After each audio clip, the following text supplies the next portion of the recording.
Honorable Sridharan, you have a time allocation of 5 minutes. கௌரவ பிரதி சபாநாயகர் அவர்களே, இன்றைய தினம் ஏசா விதானகே அவர்களுடைய தனிநபர் பிரேரணையின் ஊடாக நான் ஒரு பதிவை மேற்கொள்ள விரும்புகிறேன் உங்களுடைய அனுமதியோடு. மிக முக்கியமாக நேற்றைய தினம் இந்த நாடாளுமன்ற உயர்ந்த சபையிலே இந்த நாட்டுடைய அமைச்சர் பிமல் ரத்நாயக்கா அவர்கள் தெரிவித்த ஒரு கருத்துக்கு நான் ஒரு பதிலீடு செய்ய வேண்டிய தேவை எங்களுக்கு இருக்கிறது. நடந்து முடிந்த ஊராட்சி மன்ற தேர்தல் தொடர்பிலே இலங்கை தமிழரசு கட்சி கசிப்பை வழங்கி பணத்தை வழங்கித்தான் இந்த தேர்தலிலே வென்றதாக பிமல் ரத்நாயக்கா அவர்கள் நேற்று ஒரு பதிவை இந்த உயர்ந்த சபையிலே மேற்கொண்டிருந்தார். அவருடைய இந்த பதிவை நான் வன்மையாக கண்டிக்கிறேன்.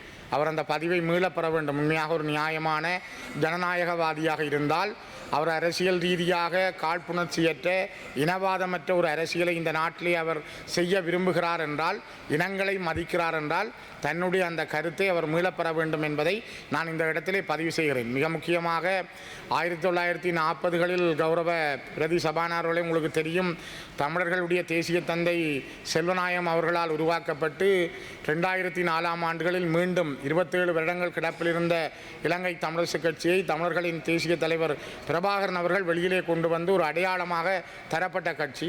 ஒரு காலமும் இலங்கை தமிழரசு கட்சி யாருக்கும் மதுவை வாங்கி கொடுப்பதோ அல்லது மதுவுக்கான அனுமதிகளை பெறுவதோ அல்லது மதுசாலைகளை திறப்பதற்கோ சம்மதம் தெரிவித்த ஒரு கட்சியும் அல்ல, அதற்காக உடந்தையாக இருந்த கட்சியும் அல்ல.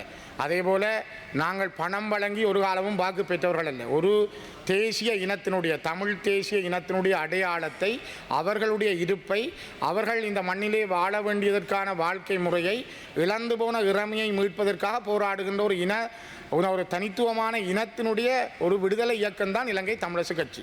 ஆகவே பிரதி சபாநாயகர் அவர்களே, நான் நினைக்கிறேன் நீங்கள் ஒரு இனம் சார்ந்தவர்.